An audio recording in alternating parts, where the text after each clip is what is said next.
Bom dia. João, capítulo 2. Evangelho de João, capítulo 2. No terceiro dia houve um casamento em Caná da Galileia. A mãe de Jesus estava ali. Jesus e seus discípulos também foram convidados. Uma festa de casamento, a realização de um casamento da Caná da Galileia. E acreditamos, que seja parente de Maria. Maria, mãe de Jesus. E Jesus foi convidado, ele e seus discípulos, e eles foram. Tá? Muitas pessoas que pensam que Jesus era uma pessoa antissocial, mas não era. Quando dava festa, ele ia, ele fazia visitas, ele almoçava, inclusive, tinha amigos, como nós vimos lá, Lázaro, Maria e Marta. Ele se alimentava e frequentava, por exemplo, casa de publicanos ou fariseus, gentios, quando era chamado, convidado. Ou ele se convidava, quando foi no caso do Zaqueu, ele falou para Zaqueu, desce daí, vai para casa que hoje me convém ir na sua casa, comer na sua casa. Ele se ofereceu. E, inclusive, ele era muito criticado por isso, ele frequentava casa de pecadores, gentios, só que ele disse, olha, ele não veio para os sãos, não, ele veio para os doentes, para os enfermos. Então ele veio e foi para os pecadores. Então aqui ele foi nessa festa, estava ele, os discípulos lá, juntamente com Maria. Interessante que é a importância nós lembrarmos que o primeiro milagre de Jesus, nós vamos falar sobre ele, aconteceu uma festa de casamento. O ministério de Jesus, após ele sair, depois após ser batizado, chamar os discípulos, o primeiro milagre dele aconteceu exatamente na festa do casamento. Assim como João Batista perdeu a vida por defender o casamento, Jesus inicia o ministério dele em uma festa de casamento. Ele foi em um casamento. Versículo 3 fala assim: tendo acabado o vinho, a mãe de Jesus lhe disse, eles não têm mais vinho. Jesus lhe disse, mulher, em que essa tua preocupação tem a ver comigo? Ainda não é chegada a minha hora. Um dos motivos a mais tudo leva a crer exatamente que era parentes de Maria, E eles estavam ali na festa e de repente acaba o vinho. Naquela época, naquela situação, numa festa, acabar o vinho, O vinho para os convidados, para o convívio, era quase como uma ofensa. Então, diante daquela intranquilidade, a Maria ali, meu Deus, o vinho acabou. Ela, sabendo quem era Jesus, ela veio até ele e falou, olha, acabou o vinho. É mais ou menos assim, vê se ajuda, faça um milagre. O vinho aqui acabou, nós estamos numa situação difícil. Porque os judeus, a sociedade judaica, não admitia num casamento, numa festa, o vinho acabar. E eu quero que entenda o seguinte, quando nós estamos falando de vinho, não é esse vinho que nós conhecemos hoje, não. Naquela época existia um outro tipo de vinho, na verdade era o suco de uva, que a fermentação é totalmente diferente, o teor alcoólico não tinha nada a ver com o vinho que nós conhecemos hoje. Era suco de uva, o que a Bíblia chama de vinho, era suco de uva, é o suco de uva concentrado, é muito parecido, é semelhante, por exemplo, a esse suco hoje que você compra nos mercados, aquelas garrafas de vidro ali, é suco de uva concentrado. As pessoas falam, eu digo, mas fica, toma vários copos hoje, vai no mercado, compra garrafas de suco de uva concentrado, toma vários copos. Você vai acabar se embebedando, né? Então, não era esse vinho, era o suco de uva aperfeiçoado, mais forte. Então acabou. Não tinha mais o vinho, o suco chamado vinho. E veio falar, então Maria veio falar com Jesus. Aí Jesus, quando disse a ela, Jesus lhe disse, mulher, em que essa tua preocupação tem a ver comigo? Ele não é chegada a minha hora. Quando ele está falando mulher, muitos interpretam como se estivesse ofendendo ou desrespeitando ela. Mas é muito pelo contrário. É um título respeitoso. A maneira como ele se dirigiu a Maria foi uma maneira respeitosa. Quer dizer, mulher ou senhora. É mais ou menos a mesma coisa. É um termo respeitoso em aramaico. Tá? Então foi de maneira respeitosa que ele disse. Ela falou, olha, não é chegada a minha hora. O que ele está querendo dizer? Ele falou, não é chegada a minha hora de eu me revelar ao mundo. Tá? E esta revelação de Jesus ao mundo veio dar na cruz. Quando ele se revelou realmente como Deus Todo-Poderoso, como ele se revelou realmente como Filho de Deus, como unigênito de Deus, como Deus Todo-Poderoso. Foi ali quando o mundo se escureceu, houve 3 horas de trevas, foi ali quando ele esperou que o véu se rasgou, né, um véu extremamente grosso. As pessoas imaginam um véuzinho suave, não, um véu que tinha 9 centímetros de grossura. Se rasgou de alto a baixo. Pessoas mortas ressuscitaram, saíram das covas, entraram em Jerusalém. Ali foi quando ele falou, agora chegou a minha hora, e ele mostrou. Então agora aquele marido falou, não, mulher, não é chegada ainda a minha hora. Né?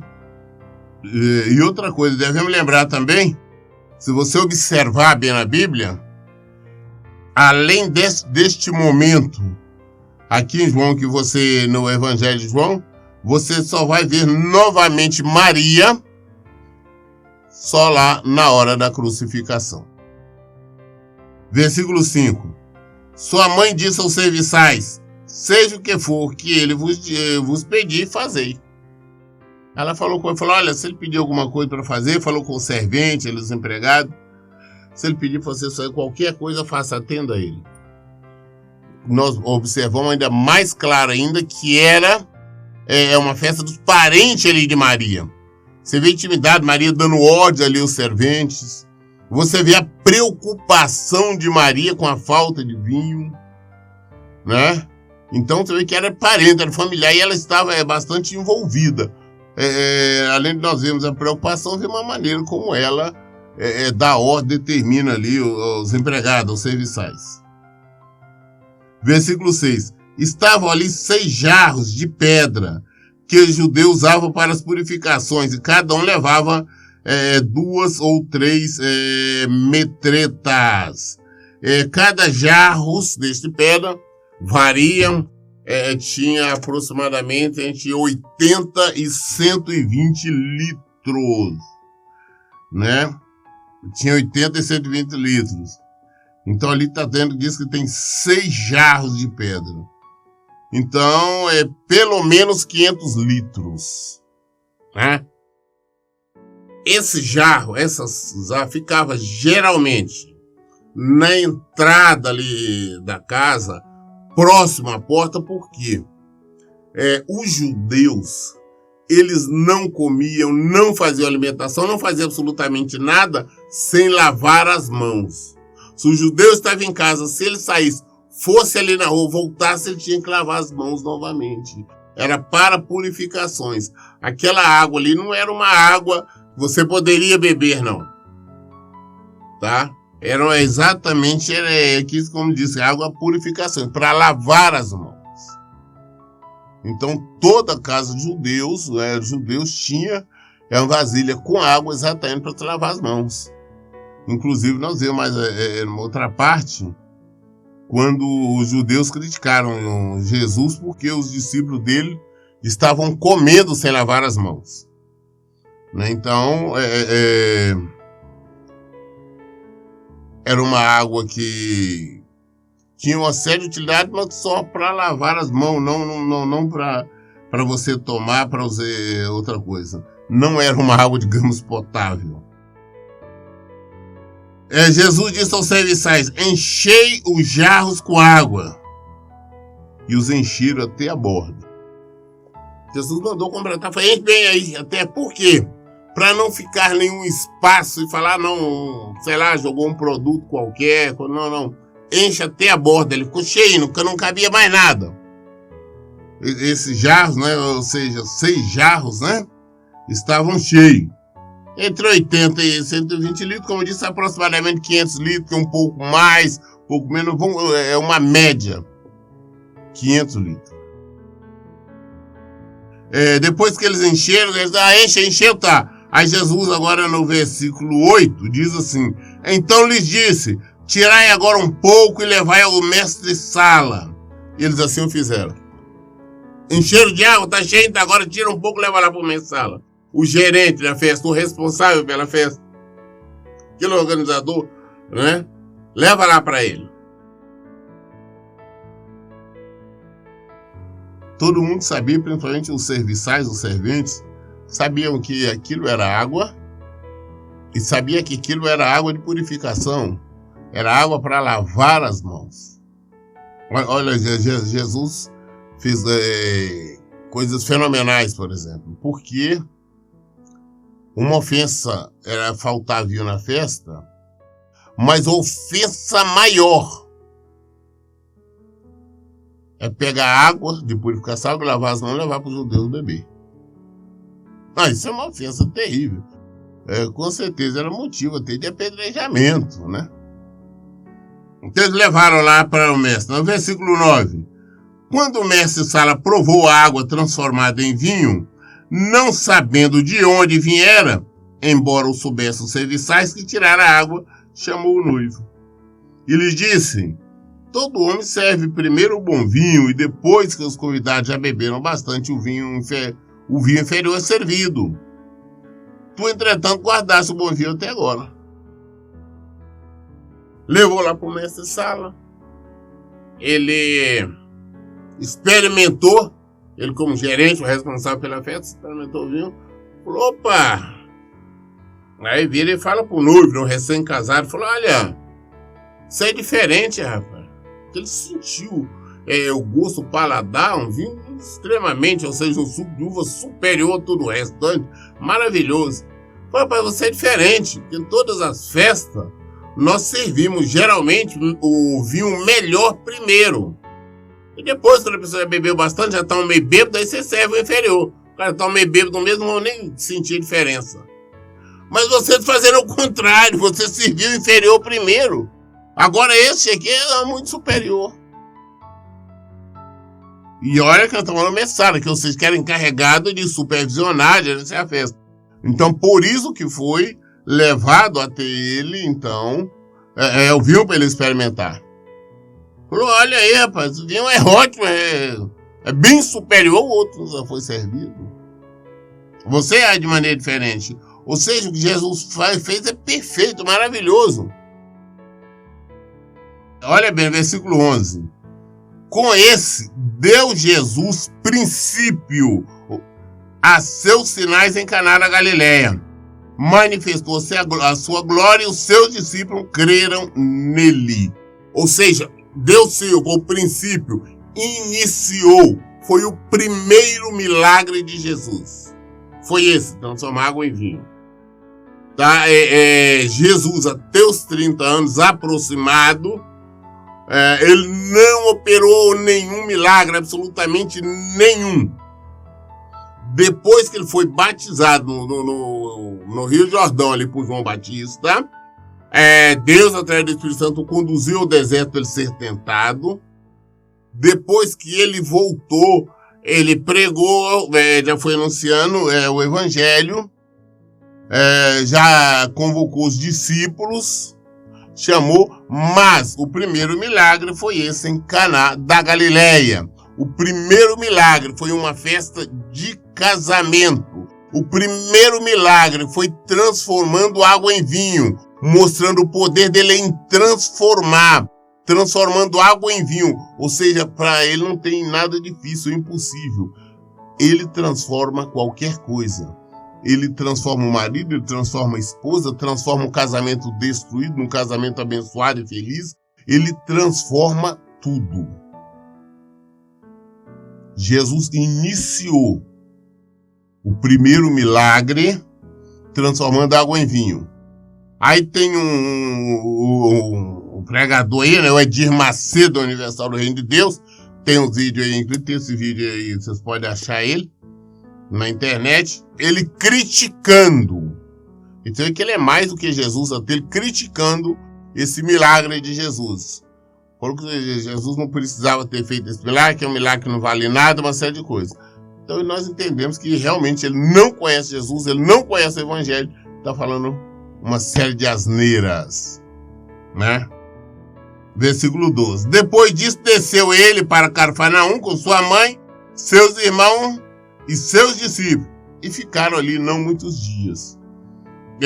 Então Jesus, depois deve ter terminado a festa, ele, Maria, né, junto com seus irmãos, o que a Igreja Católica sempre faz questão de negar, porque a Igreja Católica não gosta de assumir que Jesus teve irmãos.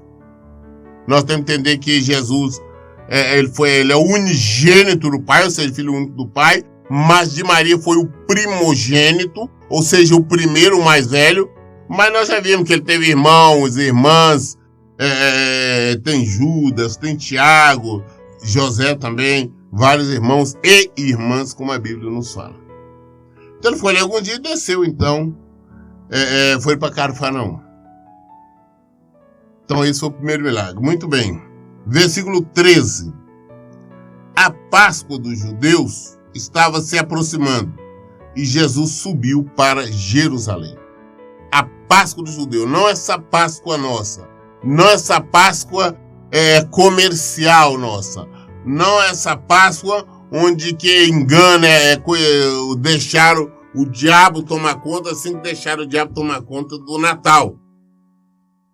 Porque no Natal, infelizmente, as pessoas comemoram muito mais uma porcaria de um velhinho que diz que é um tal de Papai Noel do que o nascimento de Jesus.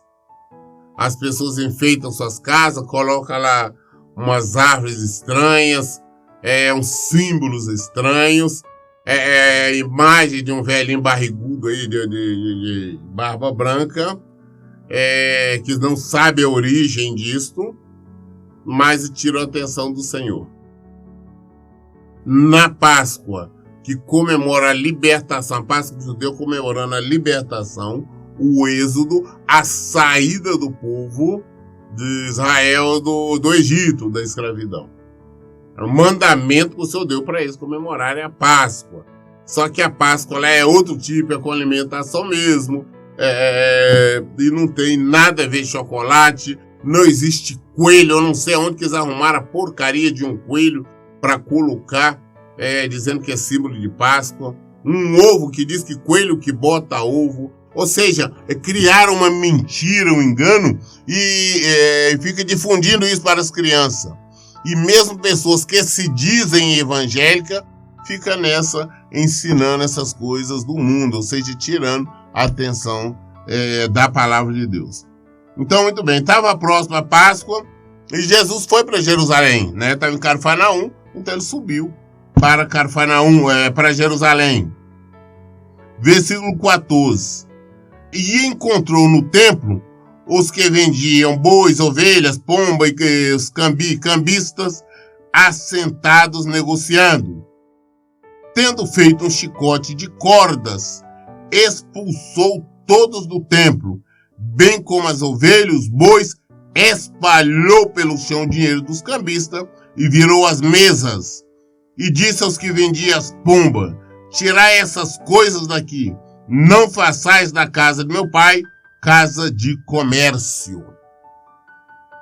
Então Jesus chega sobre o templo, né? E chega lá no templo e encontra os comerciantes.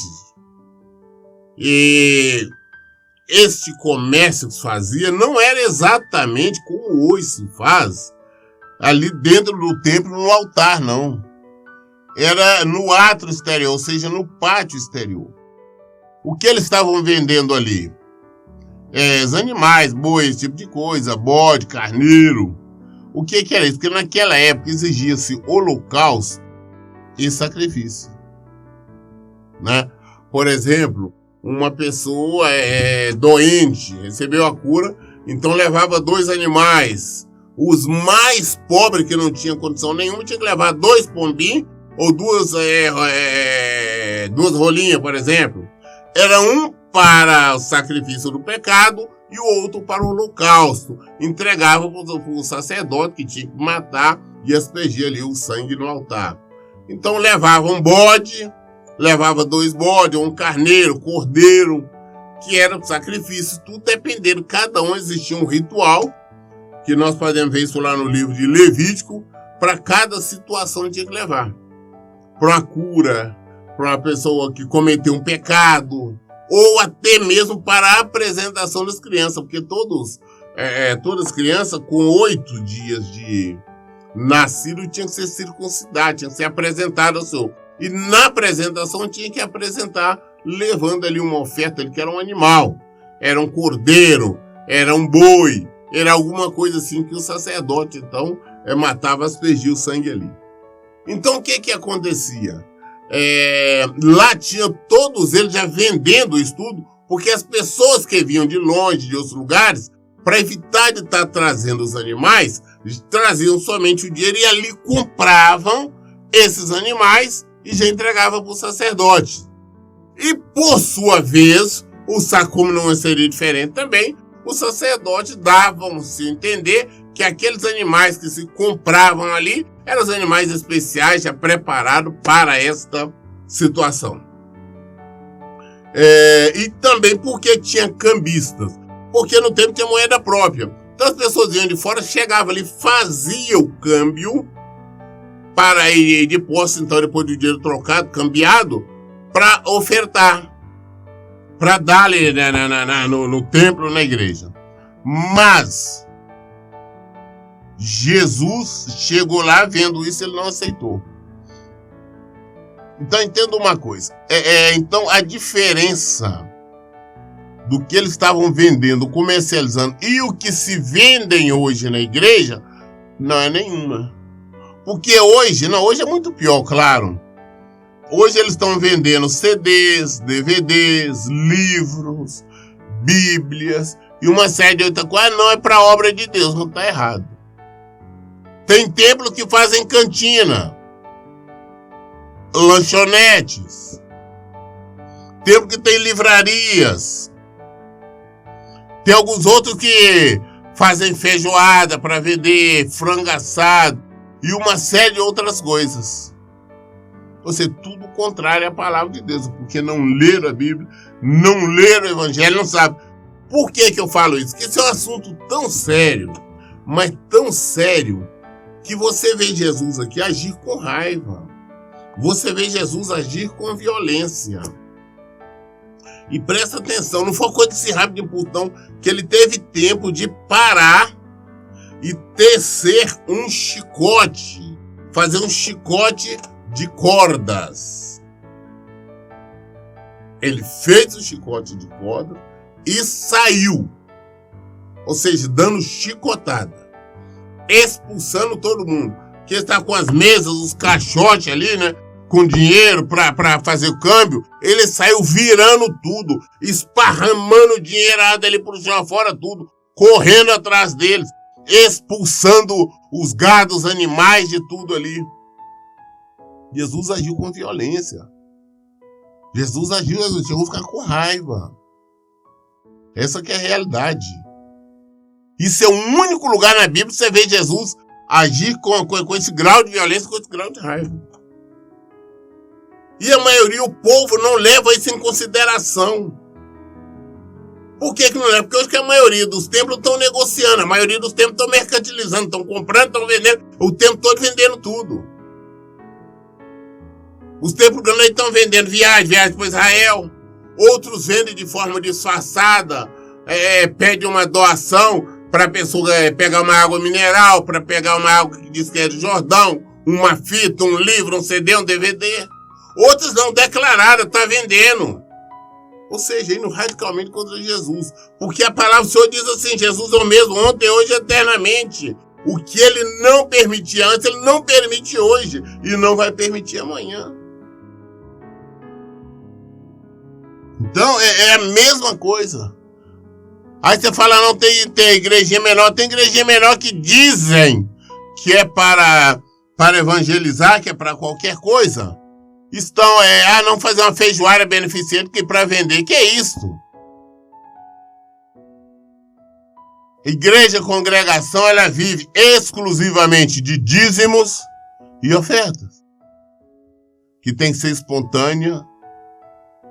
Aí, nós encontramos tudo isso e as pessoas falando o nome do Senhor. Ou seja, sem o menor respeito pela palavra de Deus. Ele disse aos que vendiam pão, tirai essas coisas daqui. Não façai da casa do meu pai casa de comércio. Expulsou. Então seus discípulos lembraram, versículo 17, do que foi escrito, o zelo pela tua casa me consumirá. Os judeus o contestaram dizendo, que sinal de autoridade nos mostra para agires dessa maneira? Aí vem o judeu, mas vem cá, por que você está agindo com as autoridades, expulsando tudo, quebrando tudo aí, virando tudo aí? Mostra um sinal, que autoridade é, de onde vem essa autoridade sua? Nos dá aí um sinal dessa sua autoridade, quem é você? Jesus lhe respondeu, destruí este templo e em 3 dias eu reconstruirei.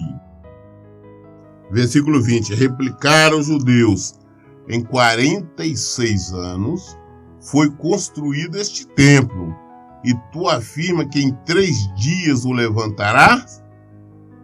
Ele, porém, se referia ao templo do seu corpo. Jesus falou, não, disse, 10 anos, mas de maneira clara, vocês vão destruir esse templo, mas em 3 dias vão reconstruir. Eles mataram, Jesus foi morto, mas com 3 dias ele ressuscitou e está vivo para sempre. Só que ele fala numa coisa, eles entendendo o outro, tá falando, não, é esse templo aqui, é este prédio aqui. Esse prédio levou 46 anos para ser construído. Jesus não está preocupado com prédio, não. Prova tal, em outra oportunidade, os discípulos estão lá no templo e quando estão saindo começam a mostrar para Jesus, falam, olha a grandiosidade desse templo, ele é isso, ele é maravilhoso. Jesus falou, não vai ficar pedra sobre pedra, né? Não vai ficar. Então, Jesus está falando de maneira espiritual e os judeus, os fariseus aqui, entendendo de maneira normal, de maneira simples, de maneira carnal. Jesus está falando do templo. Nós somos o templo. Jesus falou, nós. Ele está falando, esse templo é ele. Nós também temos que entender que nós somos o templo. O templo do Espírito Santo, o templo de Jesus. Somos nós. Nós somos a igreja do Senhor. Não adianta estar numa congregação, um prédio o tempo todo falando que Jesus é bom, que Deus é bom, certa coisa, batendo palma, cantando, orando, rezando, mas se o templo estiver imundo, se tiver com mentira, engano, pensamentos errados dentro, o Senhor está vendo, o Senhor não vai habitar, o Senhor não habita em templo sujo, em templos imundos. E nós somos o templo. Jesus deixou esse exemplo. Ele falando que nós vamos destruir esse templo, mas com 3 dias eu reconstruirei. Destruir esse templo e em 3 dias eu reconstruirei. Jesus morreu. Em 3 dias ele reviveu. O Pai o reviveu para sempre. Versículo 22. Por essa razão, quando Jesus ressuscitou dentre os mortos, recordaram-se os seus discípulos de que ele disseram isso e creram na Escritura e na palavra pregada por Jesus. Eu li Evangelho de João, capítulo 2, até o versículo 22. Todas as dúvidas nós esclarecemos na Bíblia, que é a palavra de Deus, o Evangelho, é o próprio Senhor Jesus Cristo. Esclarecemos aqui. Por isso, em todo tempo, eu digo, leiam e pratiquem a Bíblia. Que Deus abençoe. Até um bom dia.